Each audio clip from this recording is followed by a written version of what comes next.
first thing I'm going to do, let's see if I can screen share. Bet you can't. I can't. Well, Frederick, I am going to switch over to this thing and straighten out this. So I'm going to show a, I wonder if I can do this. I can almost do that. Look, you can see yourself. I'll show a YouTube video. You can watch the YouTube video there for a moment. From Fire, if you've seen the YouTube video, whatever, that's good. But we're just going to go to YouTube.com just to make sure that everybody knows what we're talking about with this, because the YouTube video is cool and it really shows some neat stuff. Is that it right there? Embedded deformation? Yeah, score. All right. So we've talked about deforming meshes lots before, and in fact, one of our software developers just recently implemented this, and it's actually a pretty cool. We can't really see the screen over here, by the way. Yeah, I know, totally. You can't see the screen. I guess, yeah, I guess, I guess the camera doesn't go that far. No, the camera doesn't quite go that far, but yeah, use your imagination. Or go to YouTube and open up this thing, because all we're doing is just going to go through it. The key thing with this is we're going to want to deform some stuff, right? So let's go through this. Wait, no, oh, what happened? I did some sort of back thing or forward thing. There we go. All right, that was weird. Oh, I must have pressed that little doodly dad. All right, so here's a triangular mesh, and previous work by Sumner talked about ways of deforming this by grabbing a point or constraining some points, and then use a gradient-based way of deforming the object in order to do the deformation. It works actually pretty well, but they wanted to make this more general. They wanted to be able to do it in an interesting way with some more properties. So in this case, that little low-res mesh that you see there is really important. That is going to be sort of a deformation cage. You can certainly think of it as a deformation cage, but they're going to be doing some serious math on this deformation cage to make this thing behave well. It's also very fast. Notice how fast it is. Also notice it's a little bit global. There's some interesting stuff going on here. I'm trying not to press that button, but when they're moving the arm, that motion of the arm propagates kind of smoothly through the rest of the body. Notice when they move the arm, the actual body itself kind of wiggles. So maybe that's not necessarily what you want.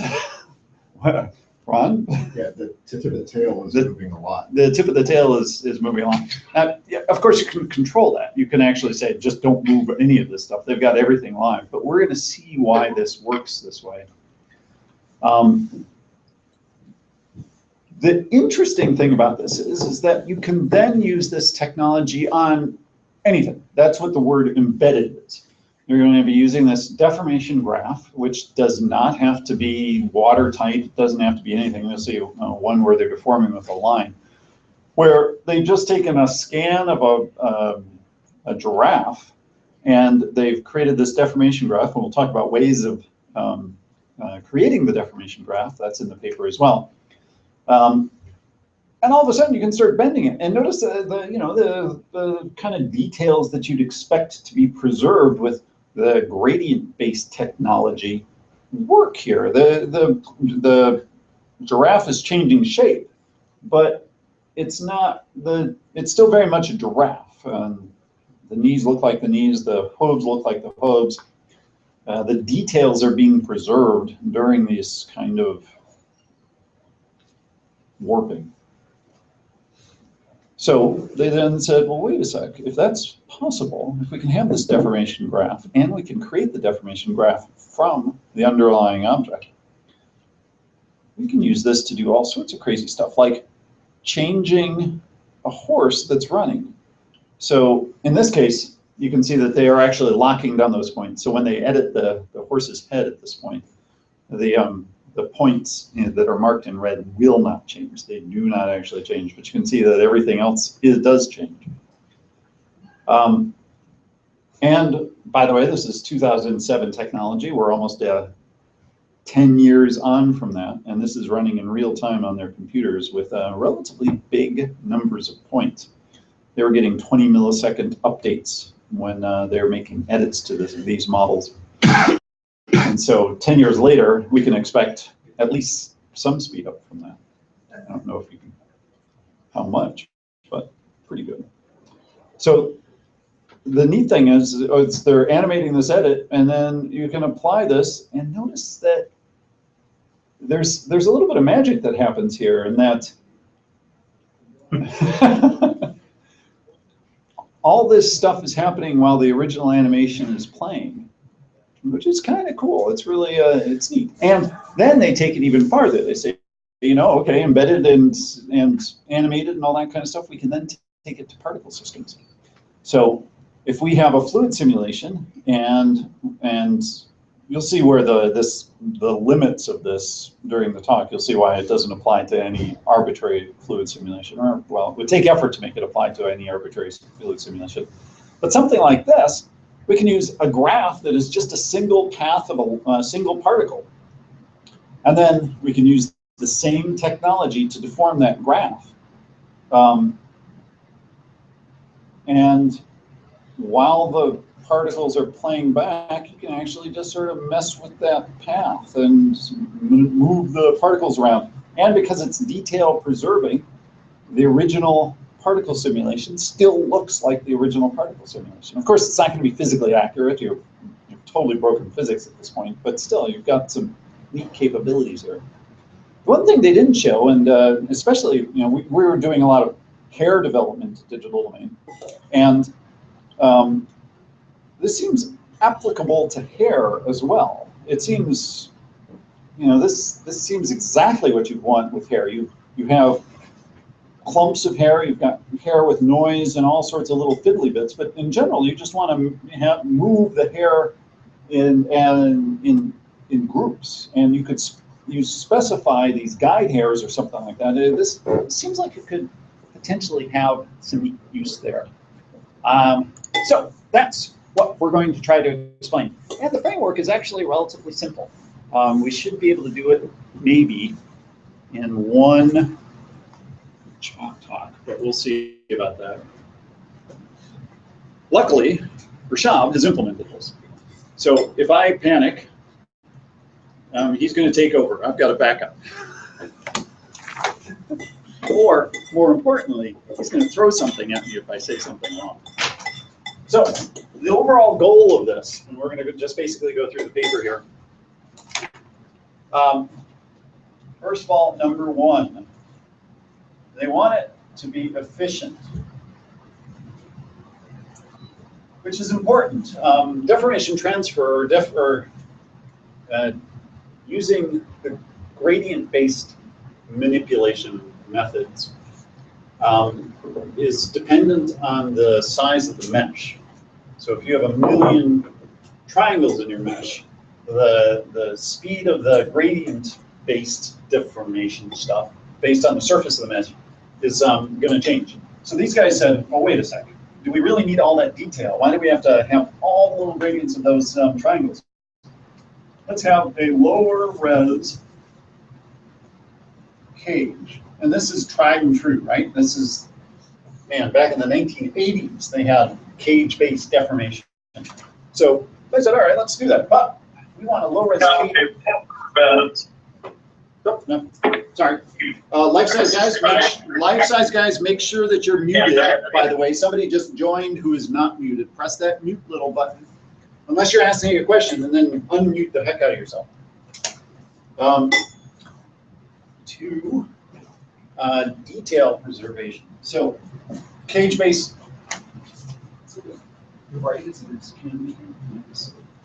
Cage-based deformation exists. We can certainly do that, but we like the gradient-based stuff of detail preservation. And Joe made a comment when he first came in here and said, you know, I've seen that picture of a plane with cones on it. You know, in this paper, there's a plane with the cones coming off it, and it's easier to draw if this is something that looks like this, let's just do 2D. If I had a shape that looked like that, and I bent it, so let's say I bend this up, what happens to the triangles that stick out of my shape? Well, in a lot of cage-based kind of things, the triangles are going to behave in a weird kind of way. This triangle will look good, but this triangle might actually look like that, or go the other way, or something like that. You might actually, as it travels up this bend, might get some shearing as it goes up there. So what these guys are looking for is, if I have a general bend of my shape, that the triangle, the details, get preserved as much as possible. So that this triangle looks like that triangle, and this triangle looks like a triangle that's just been rotated. So this little detail has just been rotated, so it fits with the local deformation of this. And so the ideal solution to that would be something that looks like that. And some of the more basic cage-based kind of stuff will actually start bending these guys in weird ways. They won't quite work the way you want them to. So let's see if we can't cram that in there. And this means that, at least locally, deformations are rotations. And you're going to see some cool math in here where we see that. So we're going to try to make sure that locally, at least, all the deformations are just rotations. And if that works out, the details get preserved. Then finally, 3, the cage is a bit of a pain. What we'd really like to do is direct manipulation. And you saw that in the video. Instead of having a cage that surrounds this, some sort of low-res mesh that surrounds my mesh that I'm trying to deform, I don't grab the point on the low-res mesh. What I can do is grab any point on this object, and I can pull it. And the low-res mesh will figure itself out. So we want to build in some sort of general constraints so I can pull the mesh, the deformed mesh, not the cage. All right? Now, they say in the introduction that if they can do all this, they win. They get a paper in SIGGRAPH. And they got a paper in SIGGRAPH. So they won. So now, how'd they do it? Well, you can already see some of the stuff. We've already gone over some stuff. We're going to use a low-res mesh, our cage, to do this. This is what we're going to talk about mostly, is how they do this detail preservation and stuff. And then we'll end up with the direct manipulation, which actually just sort of falls out in all this. I'm just going to erase all this because I need space. All right. So let's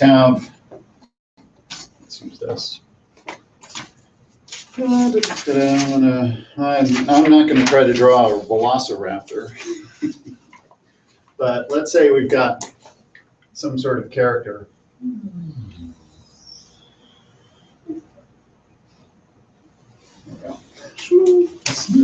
There we go. Now, first of all, is we want to create a graph. And they talk about this as a graph. It's going to be a series of nodes that are connected by edges. So we want points on this guy, and I'm drawing them. And since this is a 3D object, it goes around, but I'm just going to draw it sort of in the middle here. And each one of these guys is going to be connected up into a triangular mesh. And we'll talk about how these connections are determined. And we'll probably do that, and this, and that kind of stuff, and we'll get a connection there, and it goes all the way around. All right. So we meet these goals with a novel reduced deformable model called a deformation graph. And it can express complex deformations of a variety of shape representations. And they use the word graph in particular. This kind of looks like a mesh. but back your eyes off a little bit. They are basically just saying, I have nodes that are connected to other nodes with edges. And that's it. It's just an arbitrary graph. So you can have a line. This could all be done with a single line. Or this might actually happen. You might have a crossover like that, where that node is actually connected to that node. Perfectly legal. We do not have to have this underlying mesh be beautiful. It doesn't have to, you can have crosses like that, you can have all sorts of stuff. You just want to basically say that this node is in the general vicinity of these other nodes. And if I wanted to find out neighbors of this node, I just follow the edges that are connected to that node, and I'd be able to find all my neighbors, which might include that guy as well, right? So, and we'll talk a little bit about how, a little bit further on, we're just going to follow the paper. At each node, I'm going to zoom in on this guy. This node contains the transformation associated with it. So at each node, there's a transformation. So it's going to deform the object, right? And, right, okay. The node position, I'm going to go outside my little box here, is G sub I, and that's a three-dimensional vector. That was easy. There are M nodes in my graph. So M nodes, that's easy. And the neighbors are, and then they use this cursive one, I, gives us a list of indices of other nodes in the graph that are connected, that share an edge with node J, right? So we can ask node I, which is this guy, what your neighbors are, your direct neighbors, and it'll go through and look at all these edges that are attached to it, and they'll give you a list of all the indices of the neighbors. Easy peasy. All right. Now, the transformation associated with this is R I is a rotation, and T I is a translation. And this is a 3x3 rotation matrix, and that is a 3-element translation vector. All right. Now, say I've got a point on my object there, and we'll call this point P sub, what do they call it? They call it P, no subs.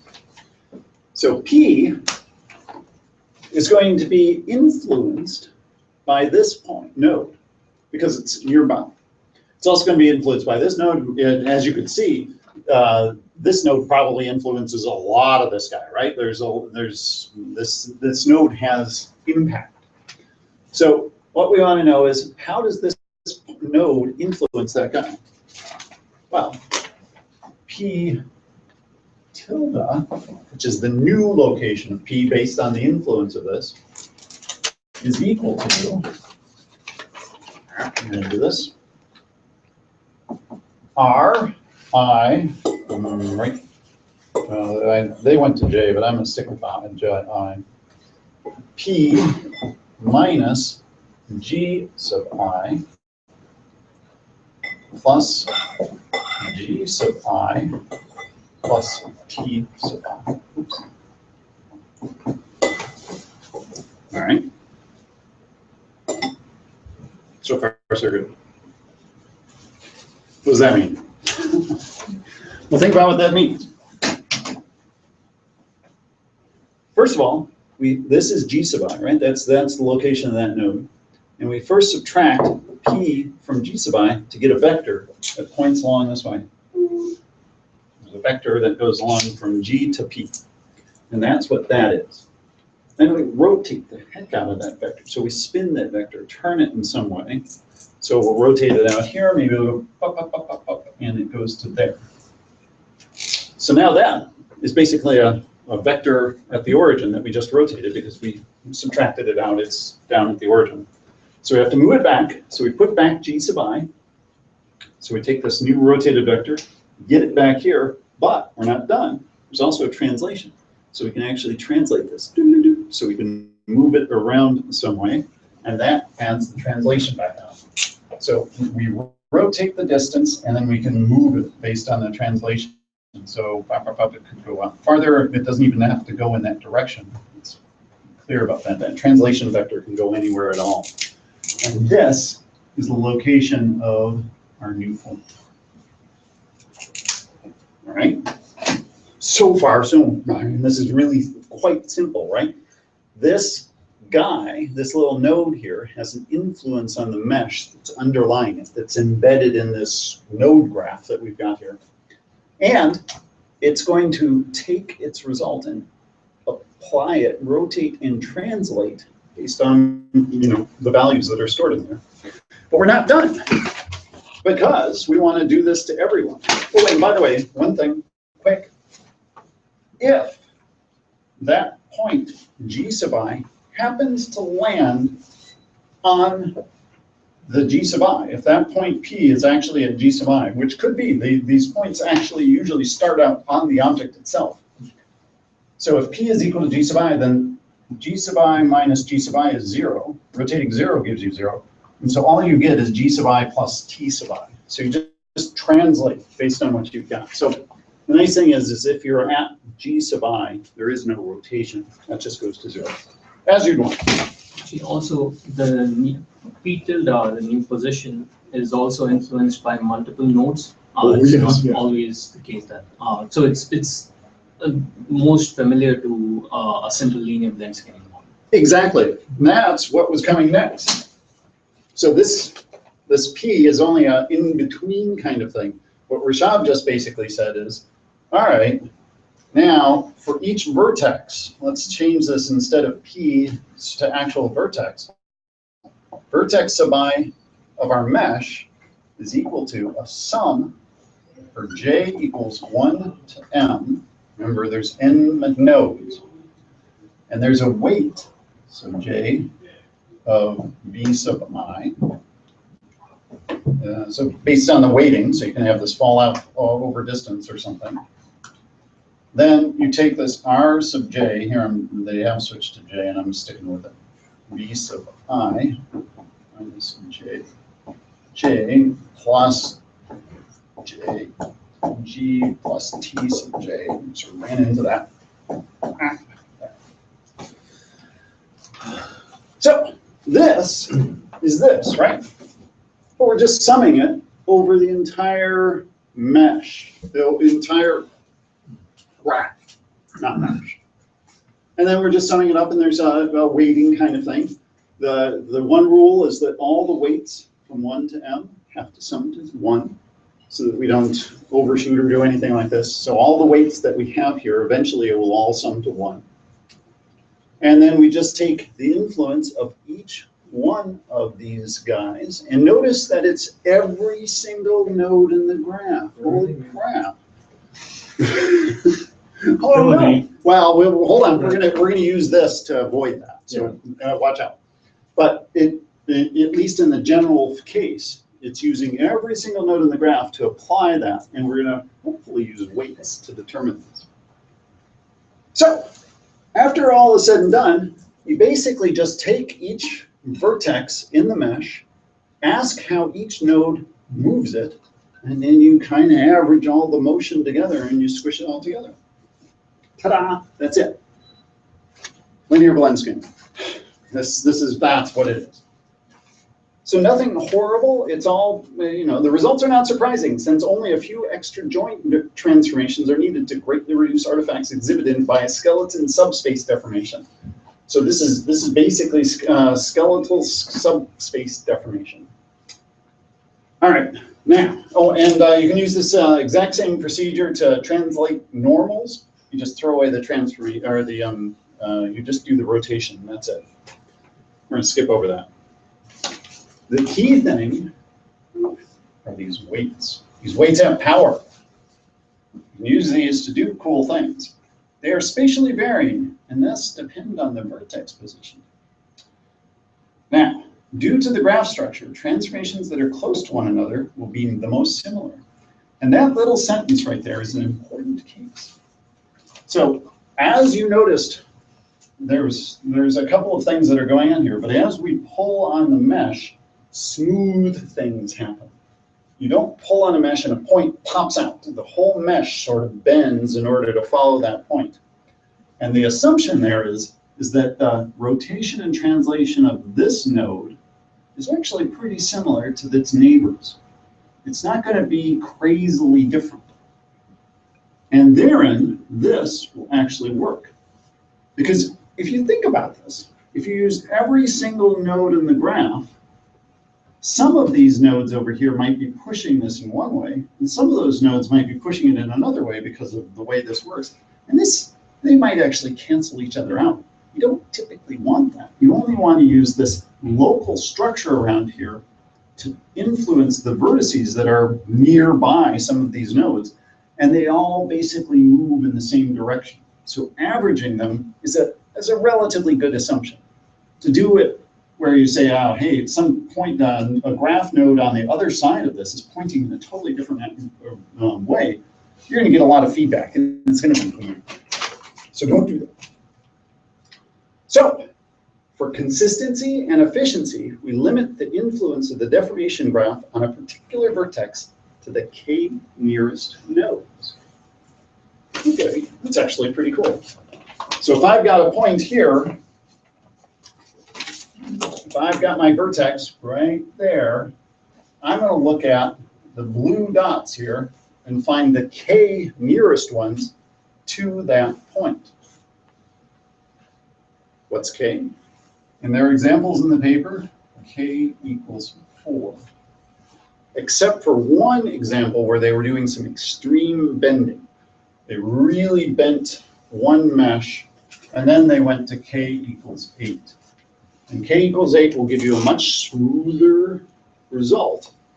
But in general, all the results that they were getting were just k equals 4. So now all of a sudden, this little average that you're doing here says any vertex or any node in my graph that is not one of my 4 nearest neighbors has a weight that goes to 0. So bam, I stop using any of the transformations that are far away from me. And I only use this. Now here's the other cool thing. Let's zoom in on a mesh. So here's a mesh, it's a chunk of our mesh. And I have decided on points. So here are some neighboring graphs in my node. I talked about the edges. This is kind of cool. What they did is they said, all right, how do we do the edges? How do we actually compute this? So first of all, how do we compute the points? And the points, they said, well, you know, a great way of doing this is, especially like if you have a mesh, what you can do is do mesh reduction techniques. You can just say there's all sorts of ways of taking a complicated mesh and simplifying it. And you simplify and simplify and simplify, and eventually you're going to get to a really low resolution mesh. But what you really have are points that are nicely evenly distributed around your model that still preserve the overall shape of your model. So they said a really good way, take a 100,000 vertex mesh and run mesh simplification over and over and over until you get to around 100 node or vertexes, and just use those points. They'll be nicely distributed. Bam. All right. So now, if I've got a vertex here, and I'm going to use my 4 nearest neighbors. I've got a vertex here, I've got a vertex here, and I've got a vertex here, and your best guess is mine. I think that one's a vertex. They said, if you want to know which vertices are connected to which other vertices, go through and do that procedure. Find for each vertex in your high resolution model the 4 nearest neighbors in the deformation graph that we've got in here. And then for each one of those 4 guys, create edges between each and every, and this one. because that guy is there, those 4 guys all influence that. We want all 4 of these guys to be connected. Now, it turns out that this guy and this guy and this guy and this guy and this guy and this guy are all going to have basically the 4 nearest neighbors that the one I chose started. But eventually you're going to get a point over here. It's going to say, no, this guy and this guy and this guy and I don't know, maybe this guy are my nearest neighbors. So at this point, you say, hey, I've got a new set. I'm going to connect each and every, and if there's a point already in here, I don't need to add a new one. What I need to do is that. Which I thought was really cool, right? This graph that we're producing automatically embeds the sort of nearest neighborness to this. So the overall thing is basically saying, because this point is being influenced by all 4 of these nodes in my graph, I want to make sure that all 4 of those nodes know about each other. But this guy, when it asks which ones are my nearest neighbors, it includes these guys. Now there might be more up here, but that's okay. We'll just have this all. I thought that was clever. I thought that was a neat way of putting it together. And notice it does produce a weird kind of graph. It is not a full-on mesh. All right, a nice clean mesh. Okay. So far, so good. Okay, oh, there's one other thing. The weights. So we know which weights are going to be 0. There are also the rest of the weights, W sub j of V sub I is equal to 1 minus, right over it. The distance of V sub minus G divided by distance max. And we can compute that by just going through after our mesh creation. And think about what this is. If your vertex is really close to one of the nodes, then this is going to get small, right? This distance is going to get small, and that means that this is going to be basically 1. If it's really far away, up to d max, which we pre-calculated, then this will get large, closer and closer to 1, and then this will go to 0. So the closer the node is, or the vertex is to one of the nodes, the higher the weight. One last thing is, because there's only 4 of these, and because d max is max for the entire model, once you calculate the 4, you have to go back and make sure they all add up to 1. So you just normalize it up to make sure they all add up to 1. No problem. Okay, so far so good. All right, so now we have it. We're done, right? As long as we have these graphs, we have the edges that connect them all together, we have the rotations, we have the translations, we can take a manipulation of this underlying deformation graph and apply it to the embedded mesh, whether it's particles or whatever. Notice we don't care about the underlying mesh connectivity at all. We don't care that they're connected. They could be just cool, so we're fine. That's part of the embeddedness of this all. Now, that's step 1. That's efficiency. This is great. This is all good. How do we move the blue thing? How do we actually deform the blue thing? That's the next step. And I'm going to erase all this. It's got messy. And this is where the fun mathematically comes into play. We're going to pause right now. At the very beginning of the next section, there's a reference to, and I didn't include this in the mail, and I'll write this down. This is a 2004 paper by Madsen et al. Oops, Madsen. Called, and I only read this morning because I was curious. Methods for non-linear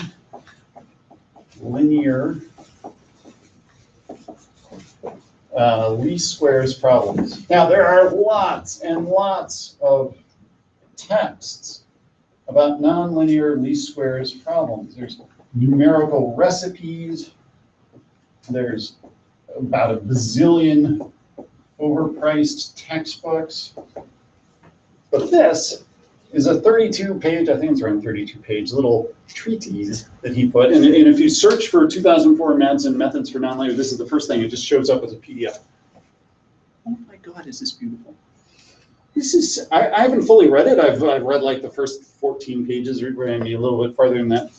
This is a lovely description on things like the Gauss-Newton method, or Levenberg-Marquardt, or just really nice description, and it reads really cleanly. So shout out to Madsen, Kaj Madsen, because he put together something really nice. And I'm gonna return to this in future talk docs, because it's really nice. And there it is. Come on. It's in the bibliography for this paper. All right. So how do we do this? Well, first of all, let's draw a little picture. So here's our graph, and we're going to go one-dimensional here. And we've got a box around each one of these things. The box represents a rotation. And we've got our edges between each one of the graphs, right? So imagine this. User grabs this node. And again, we're manipulating the node, but you can actually grab a vertex on the embedded surface. But for now, let's just say we're grabbing this node, and we move it up to here. So the user actually moves it to there. Well, what happens? Well, first of all, the translation happens, and this goes here, and it gets away, and we end up with something like this. That's not what we want. We want something that's smooth and lovely and actually preserves the rotations. So what we want, let's see if I can draw this because it's nice. We'll return back to this. So this is G0, followed by a dot with a little bit of a rotation on it. That's G1, and then followed by with a bit more rotation on it. That's G2, followed by a dot with that. I may not have the same number of, maybe a 3, 5, and then finally up to there, G4.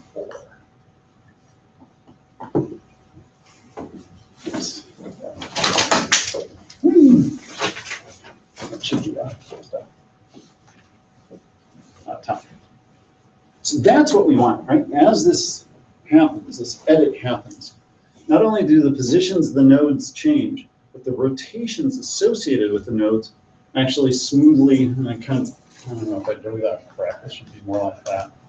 So it gets smoothly rotated along the way. All right, so how do we do that? Well, remember, each one of these guys is going to have a rotation associated with them. There's a rotation 2 at this point. We want to make sure that whatever we do to this thing stays a rotation. So we're going to build a little, let's start over here. Rotation R takes a look at our 3x3 matrix and tells us it's a measure of whether or not that matrix is a rotation matrix or not.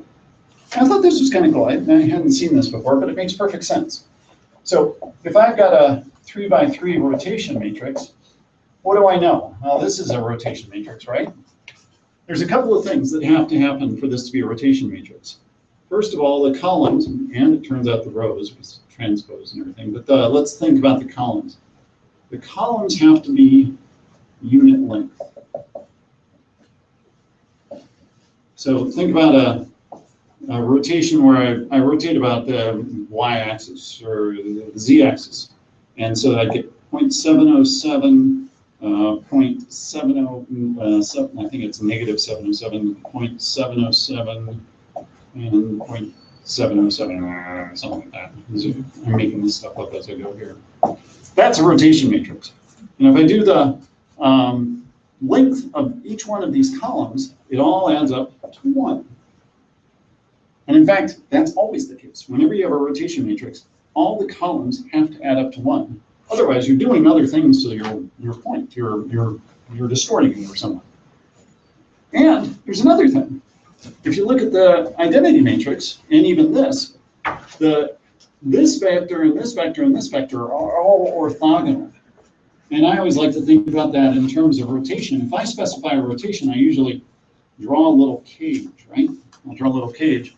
And as I rotate this, if you think about it, you go, okay, I'm going to rotate this, and I need all three. Well, I could get away with two, but I like having three.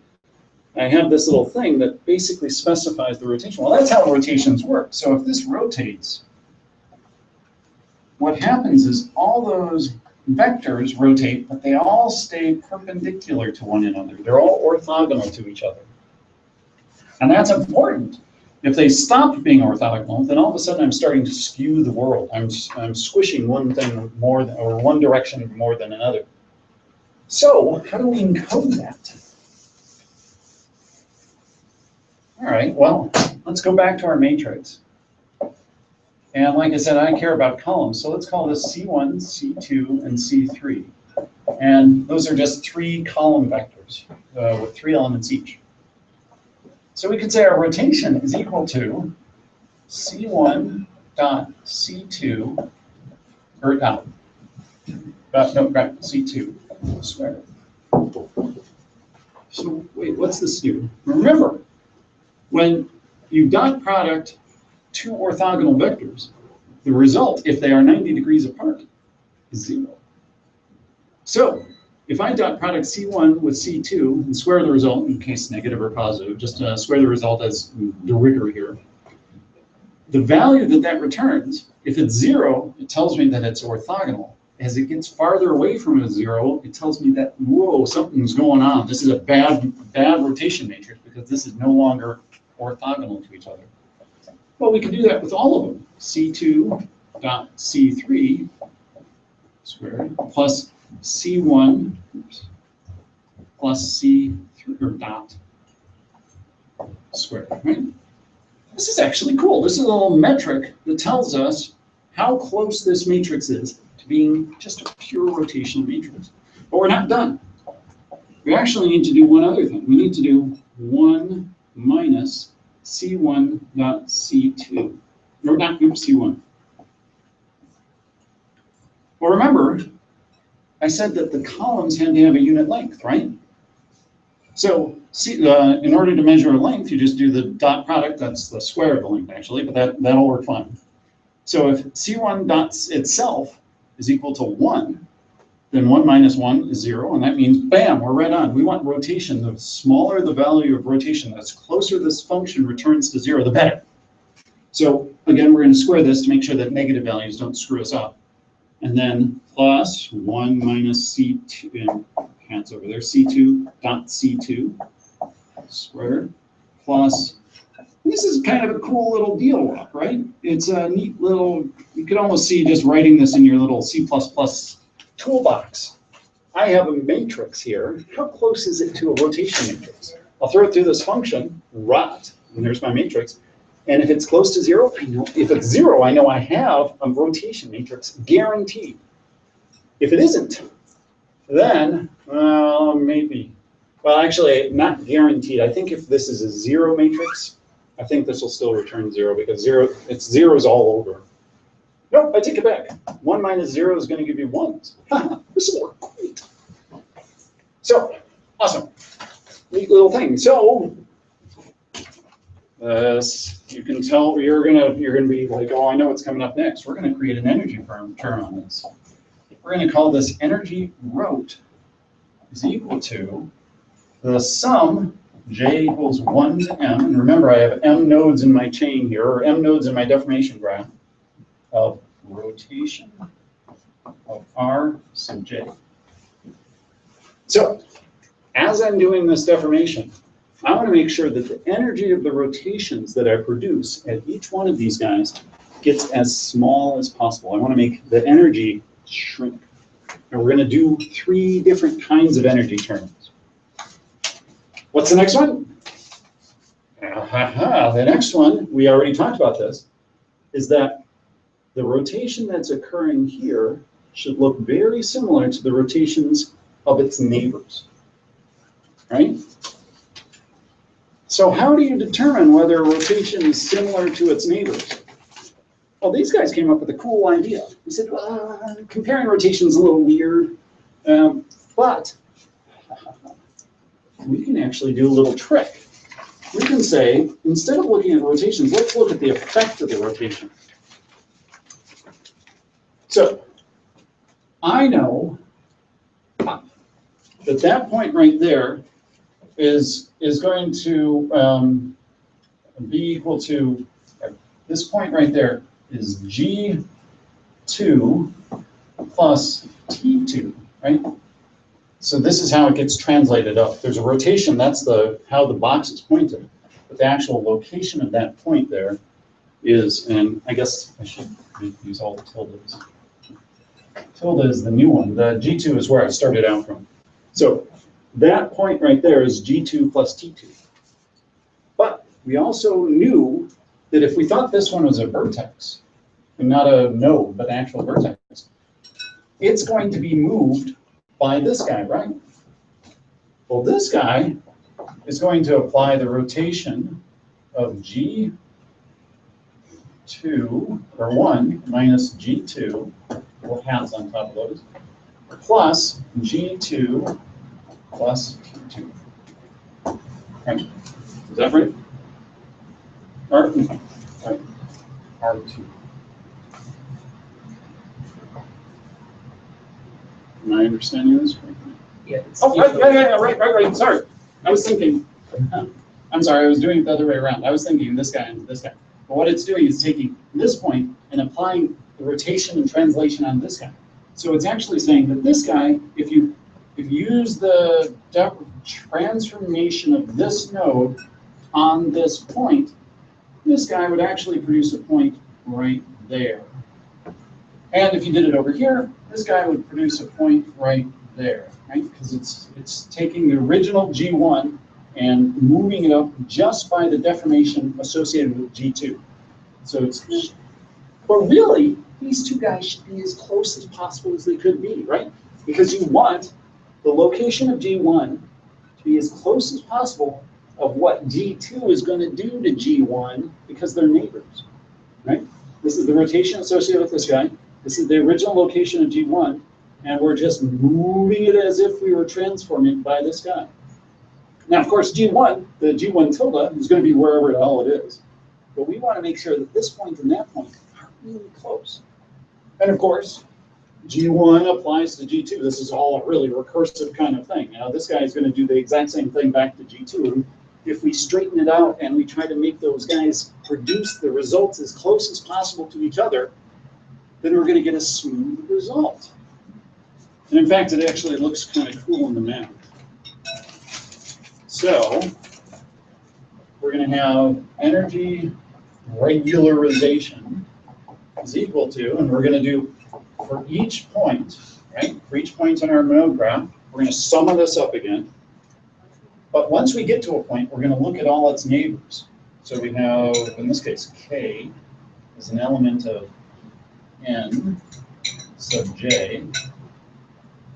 So for each one of the neighbors, we're going to sum up the influence that that neighbor does onto this point. And there's a weight here, J sub K, and we're going to really quickly just set this weight to 1, but we'll skip over that. And we're going to look at the distance between R, and the indices are important here. G sub K with a hat minus G sub I, or J, plus G sub J plus T sub K. That's the influence of the current node on one of its neighbors, minus G sub K plus T sub K squared. So this is taking the current node that we're at, looking at one of its neighbors, and figuring out where the current node that we're at would move it if that was all that was going on. And that's that little section right there. That just moved that right down there. This is where G sub K, and all these guys have hats on them because they're all vectors. This is where G sub K ends up after all this transformation goes on.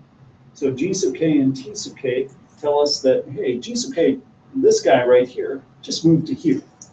And so what we want is to make these guys as small as possible. We want to make these guys equal each other. And the goal is this, again, to make this energy as small as possible. So since we're looking at the distance between these two blobs, or these 2 points, if they get closer and closer and closer, this energy is going to get smaller and smaller and smaller, which is what we want. It's a little bit weird, but it's kind of cool. So that mesh, the connection between the edges, this is where this comes into play. This basically says, what's your neighborhood based on an influence over the embedded geometry? And now we're going to make sure that as long that everybody in your neighborhood kind of move in the same way. You're never going to get perfect, right? You're never going to, there's always going to be a little bit of offset. We're going to want to try to make this as small as possible. And then finally, there's a constraint. So the constraint, you guessed it, there's an energy constraint. And there are actually 2 kinds of constraints. Given the time, I'm going to skip over one of them, but there's a neat one. It's one. It's a P.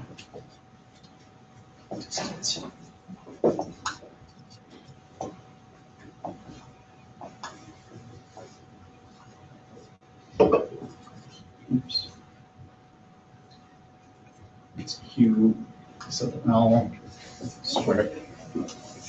All right. Remember, we wanted to manipulate the mesh itself, not the nodes in this graph. And in fact, in their user interface, they don't show the nodes in this embedded, or the graph that the mesh is embedded in at all. You can't even select those nodes. So what they basically said is, I want to grab a point on the vertex. So the vertex here is deformed by the deformation graph according to equation 2. So this is the vertex that's been selected, and it's basically equation 2 is this, right? Well, actually, it's the sum, or it's the one where we're doing the entire deformation graph. Q is the user-specified position of this vertex. So this is a big thing that's a sum of a whole bunch of rotations and translations, right? To tell us where that vertex lands. And Q is where the user wants it to land. And so this is actually really easy. It's a little obscured by this notation, but it's basically saying you can compute, just like you computed this stuff, you can do that same kind of computation to figure out where the current vertex is. But I know where I want it to be. So what I want to do is manipulate the rotations and translations that are in here so that that point and that point are as close as possible. It may not be perfect, and this is one caveat. This is a handle that will pull the point, but it will feel like a spring, right? It'll actually just sort of go in the general direction of this. And this is, they said, hey, it doesn't have to be just one point. You can have a cluster of points. You can have as many points as you want. We're just going to make sure that all the vertices that are associated with that move accordingly. So now we have 3 energies. And we're going to put this all together in a great big function where we're looking at the minimization of rotation 1, comma, translation 1, all the way up to rotation m, translation m, of w r rot times e rot plus w reg times e reg. Almost, we got 2 minutes left. W con plus econ. So we're going to want to minimize this. We want to figure out the rotations and translations of how to make this as small as possible, which actually makes sense, right? If we can do this, if we can figure out the rotations and translations, we're just going to let that down for one moment. Then we can actually. Then we will know how this chain moves and rotates. And that might be a topic for next time, because it is fun. So that's going to be, yeah, we're going to come back to this. This is it. We're all up to this. And we're gonna solve this as a nonlinear optimization problem, and we're gonna look at it with net and guff. But this is the structure. And once you've done that, you can do their whole paper, which is really cool. All right. Bye, Frederick. Bye, everybody online. We're gonna hang up. So if you actually had a graph which was where a chain